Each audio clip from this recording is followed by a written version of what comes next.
আপনারা খাও।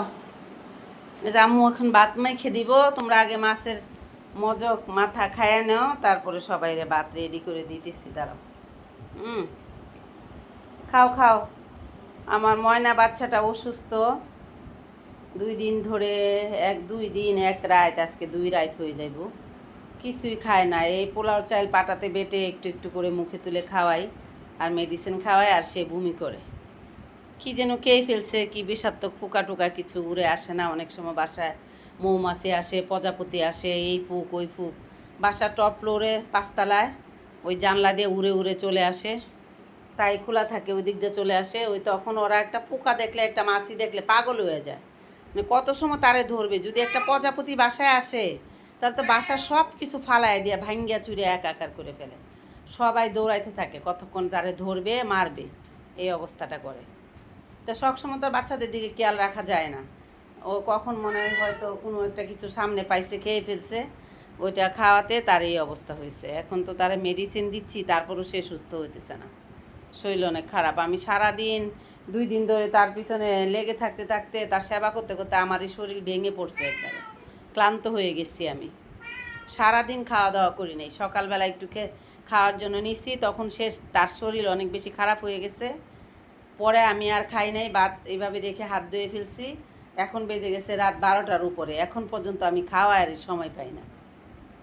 এই বাচ্চাদের নিয়ে চেগার বেগার করতে করতে, বাসার কাজ কাম আছে, এটা সেটা সব মিলায়া এত ব্যস্ত যে নিজে যে একটু ফ্রেশ হয়ে একটু খাওয়া দাওয়া করবো, সেই সময়টুকু পাইতেছি না, এরকম অবস্থা। আসো, এই যে এদিকগুলো খাওয়া হলে আম্মু দিচ্ছি, দাঁড়াও। মাছ কাটা বেছে রাখছি, সবাইকে দিব। এই যে ভালোবেসে বাচ্চাদেরকে লালন পালন করাটা নিজের সন্তানের মতো। সন্তানদের যেরকম একটা কিছু হইলে মনের মধ্যে কষ্ট লাগে, আঘাত লাগে, তখন ভালো স্মৃতিগুলো যে সারাদিন ঘরের মধ্যে হইচই করে, খেলাধুলা করে, খায়, দুষ্টুমি করে, এগুলো তখন আরও বেশি বেশি করে মনে পড়তে থাকে। তখন বাচ্চার শরীর অনেক বেশি খারাপ হয়ে যায়, বাচ্চা অনেক ডিহাইড্রেশন হয়ে যায়, ডলে পড়ে যায়, তখন এইসব জিনিসগুলো ভাবলে আরও বেশি কষ্ট লাগে।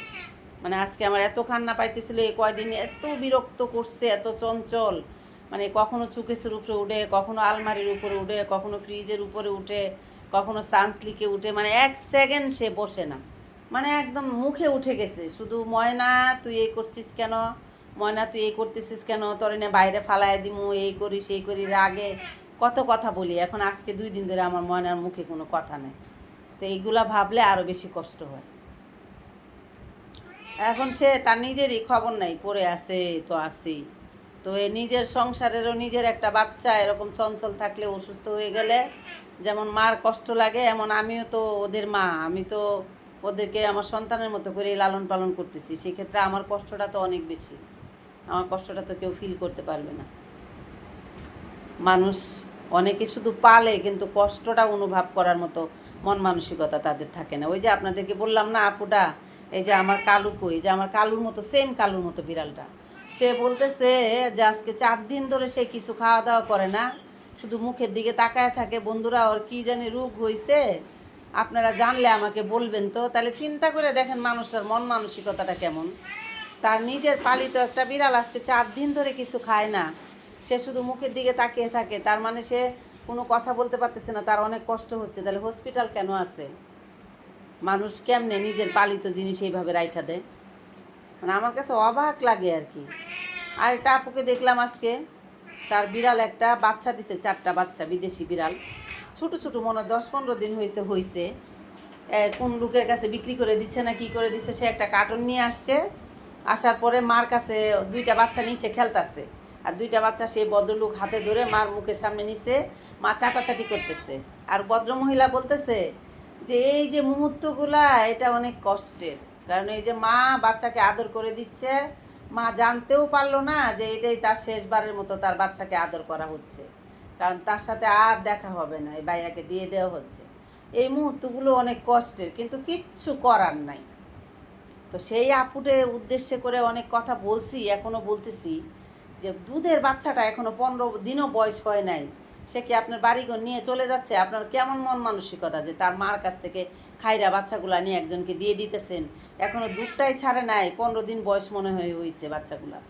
আপনাদের বিক্রি করার এত শখ, তাহলে মার দুধটা ছাড়তে দেন, তখন তো বড় হইলে আপনারা আর একটু বেশি টাকা পাবেন। বা কারো কাছে অ্যাডপশন দিবেন, মার দুধটা ছাড়েন তারপরেই দেন। কেমন আশ্চর্য মহিলাগুলো, মানুষগুলোকে দেখি, মানে আমার মনটার মধ্যে এত কষ্ট হয় এ ধরনের মানুষদেরকে দেখলে। কিচ্ছু করার নাই, কি একটা অবস্থা।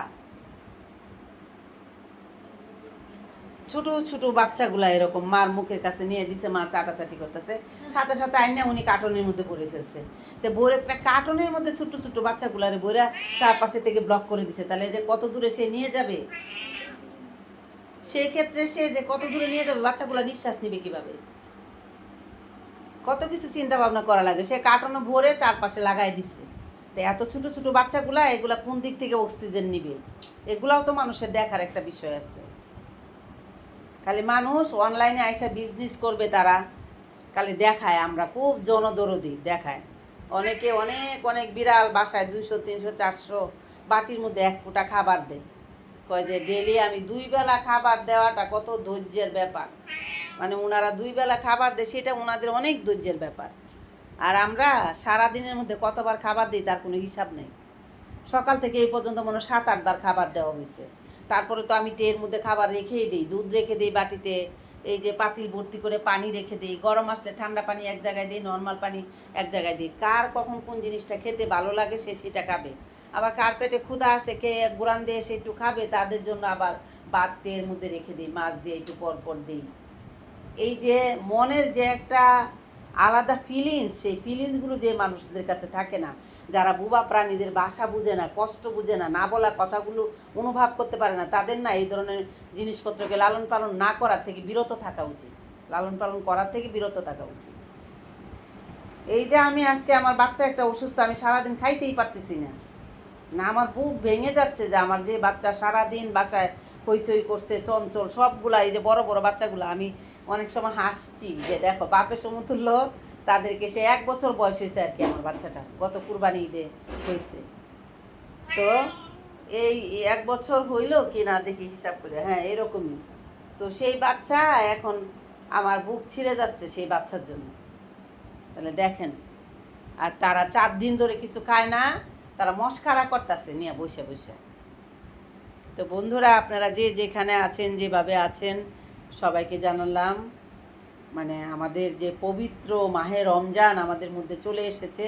সারা মাস জুড়েই আপনারা রমজানের উইশ পাবেন আমার কাছ থেকে। যে যেখানে আছেন, যেভাবে আছেন, সেখান থেকে ভালো থাকার চেষ্টা করবেন।